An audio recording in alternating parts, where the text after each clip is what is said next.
Hai guys, apa kabar? Berjumpa kembali kita dalam Youth for Christ. Hari ini Jumat 15 Juli 2022. Kita akan merenungkan bersama dengan judul Beato Carlo Acutis dari Efesus 3 ayat 14 sampai 21. Bersama dengan saya Pendeta Riani Suharja dari GKI Pondok Indah. Mari kita merenungkan Efesus 3 ayat 19 sebagai pokok perenungan kita. Demikian firman Tuhan, aku berdoa supaya kamu dipenuhi di dalam seluruh kepenuhan Allah. Nah, kita akan mulai dengan berdoa terlebih dahulu. Mari kita berdoa. Bapa di surga, kami ingin benar-benar mengalami penuh hidup di dalam Tuhan. Ajari kami, berikan pesan-Mu. Dalam Kristus kami berdoa. Amin. Saudara-saudara, ada sebuah web www.miracoliucaristica.org. Nah, itu adalah situs yang dibuat oleh seorang bernama Carlo Acutis dari Italia. Situs web ini berisi kumpulan mujizat misa Gereja Katolik Roma yang terjadi di seluruh dunia. Kisah-kisahnya berasal dari abad ke-10 sampai ke-21 yang menguatkan banyak orang. Carlo adalah ahli program komputer. Ia seorang remaja milenial yang senang sekali sepak bola. Dia anak yang saleh dan religius. Ia penuh kasih dan sering menjadi pembela korban perundungan di sekolahnya. Namun, sayangnya, pada tahun 2006 ia meninggal dunia di usia 15 tahun karena leukemia. Karya dan kesalehannya telah membuat Gereja Katolik Roma menjadikannya seorang beato.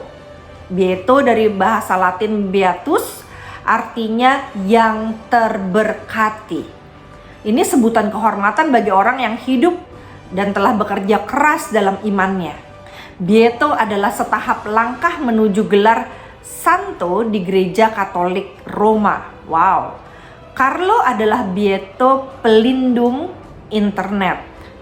Nah, saudara, teman-teman youth, Paulus berdoa untuk jemaat di Efesus, yaitu supaya Tuhan menguatkan dan meneguhkan jemaat untuk berakar di dalam iman.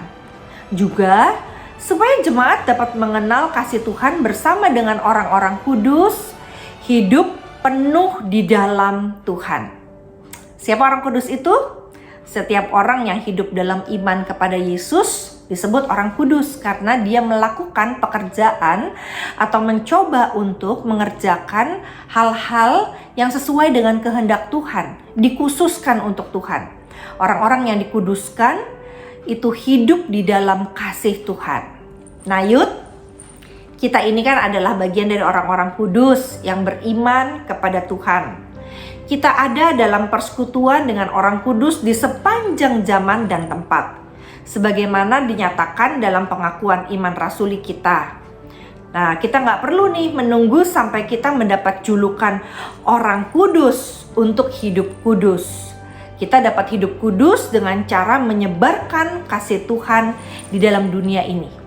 Apa karya yang mau kita hasilkan supaya kita memperkenalkan Kristus yang kreatif, yang inisiatif, yang menolong orang melalui hidup kita dan kesaksian hidup kita. Itu bisa kita gambarkan dalam keseharian kita lakukan di dalam kehidupan kita sehari-hari. Pertanyaannya buat kita adalah, seperti apa sih kasih Tuhan yang digambarkan oleh Paulus dan surat Efesus? Itu pertama. Yang kedua, gimana sih cara teman-teman youth menggunakan internet untuk menguatkan iman seseorang? Sudahkah kita melakukannya? Mari kita berdoa. Bapa di dalam surga, sebagian besar dari kami menggunakan internet dan kami tahu bahwa setiap kata dan gambar yang kami tunjukkan kepada dunia membawa pesan. Biarkan kami membawa pesan kasih, menunjukkan hidup kudus, menunjukkan bagaimana kami menjadi pengikut-Mu yang sejati melalui setiap kata yang kami tulis, setiap gambar yang kami tayangkan, setiap gerak-gerik atau pesan yang kami berikan kepada dunia melalui sosial media atau internet atau semua alat-alat yang kami gunakan dalam keseharian. Kami berdoa mohon hikmat-Mu di dalam nama Tuhan Yesus. Amin. Tuhan memberkati saudara.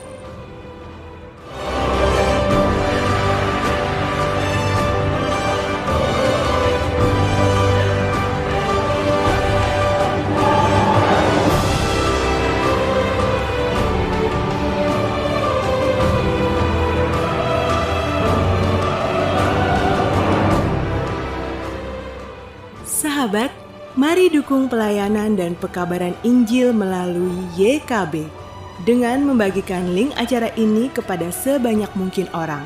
Dukungan juga dapat saudara lakukan dengan mentransfer dukungan finansial ke rekening BCA ke nomor 450 305 2990 450 305 2990 atas nama Yayasan Komunikasi Bersama.